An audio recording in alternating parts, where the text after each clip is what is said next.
I've been a skateboard instructor for 6 years, and I was surprised to find Southern had a ski and snowboard club when I first became a Southern student.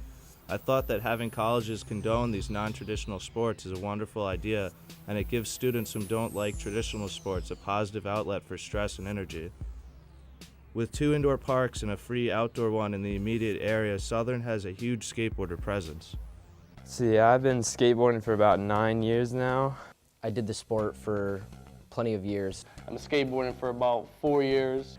I just got into skateboarding about 2 months ago. I am not a good skater, but I'm just starting. I've been skating for since '99. And I've always been a skateboarder at Southern after. I'll be one as long as I can keep doing it. Southern allows many sports, all of which entail a risk of injury to the student body. This does not prevent the sports from being allowed.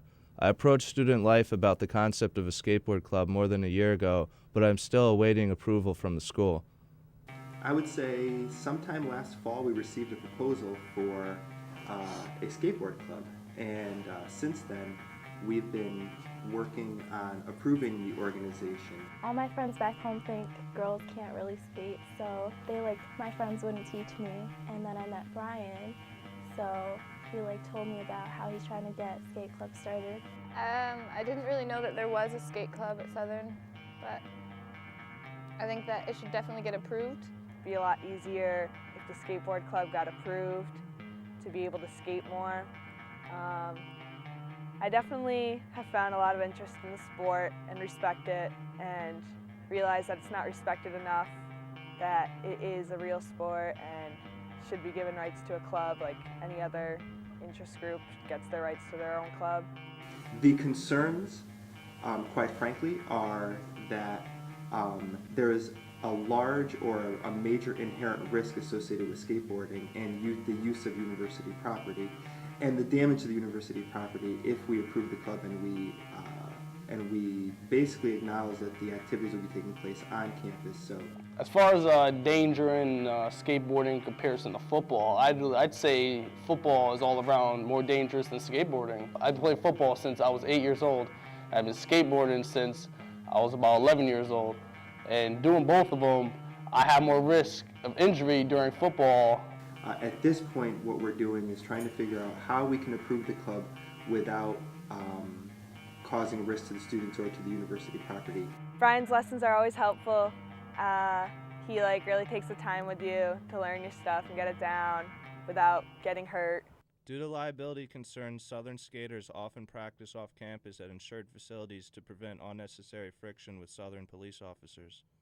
Decided we'd start our own business, and that's where we're at right now. We've been open for about 1.5 years, and it's Haven Skate Park up in North Haven. We went from warehouses rented with a few guys paying for it to this, and I'm sure you've probably seen some footage of the park. It's been part of my life forever, that's skateboarding. Skating on campus was not as much of an issue. I don't know, nobody really said anything. We had a few spots we skated. The Southern police were pretty good. They didn't bother us too much. They didn't want us skating, obviously, in the quad areas around the schools, especially when school was going on. But no, we never had many issues. I don't know. Most of the time, though, we'd head to New Haven or go to parks somewhere outside to skate. And campus wasn't that good. But when you're stuck on campus, especially when you live there, it's hard to get downtown New Haven or anywhere else. So it was nice to be able to skate around, at least in the plazas and the parking lots. A few curbs here and there. That's too bad that I guess I heard that they're cracking down. They're not allowing any skateboarding. But I mean, if that's the way you got to do it, I guess I understand liability reasons. Yeah, that's one of the issues that we've had with the skate park too. And the towns wanted to know our liability and our insurance and make sure we're covered for that. And it's not really that big of a deal. There's insurance specifically for skate parks now. The towns definitely were happy knowing that their kids would have a place to go. One thing I can say about the skateboarding program is the student interest is definitely there. The gentleman who started the club and has been pretty much the center of the proposal process has interest from over 50, and I want to say it's closer to 75 students who are interested in joining the club. So it's not that the student interest isn't there. It's just that there's some different concerns that the university has that we have to kind of solve before we can grant them full approval.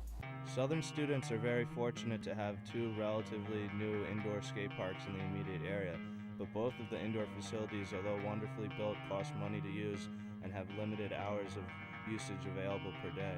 With economic and time constraints, most Southern skateboarders find themselves at the local free facility, which is located close to campus at the end of Fifth Street in Edgewood Park. The skate park there is in major disrepair and has holes and cracks in all the ramps. Sometimes the cracks will make you fall, but just like in all sports, we pick ourselves up and try again.